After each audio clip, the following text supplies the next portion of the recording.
عزیزم، ہمارے ہاں ایک تصور یہ بھی پایا جاتا ہے کہ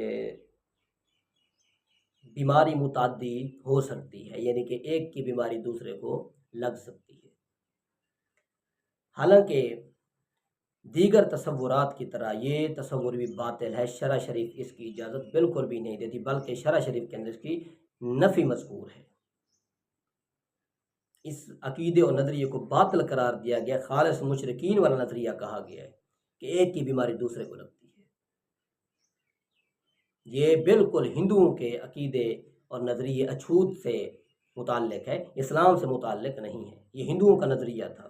ہاں جی، وہ اچھوت پر اعتقاد رکھتے تھے، بیماری اڑ کر دوسرے کو لگ جاتی، یہ ان کا عقیدہ تھا۔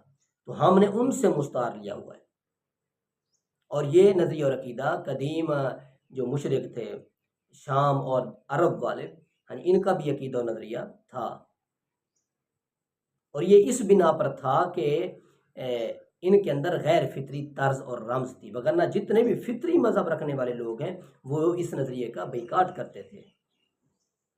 جیسے جیسے ترامیم ہوتی گئیں، جیسے جیسے عقائد کے اندر فساد ہوتا گیا، پھر اس طرح کے نظریات آتے گئے، وگرنہ کسی بھی فطری مذہب کے اندر اس کی اجازت نہیں ہے کہ کسی کو نزلہ ہو جائے تو آپ اس کا بیٹھ نہیں سکتے، یا اس کا آپ جھوٹا نہیں پی سکتے، یا کسی کو خارش ہو جائے تو آپ کو اس سے خار آنے لگے۔ یہ فطری مذہب کی تعلیم نہیں ہے، نہ ہی یہ اخلاقیات کا حصہ ہے۔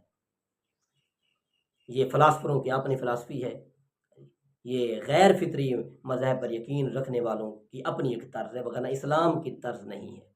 لا ادوا کہہ کر میرے محبوب علیہ السلام نے اس کی نفی کر دی کہ خبردار، کسی کی بیماری کسی دوسرے کو نہیں لگتی۔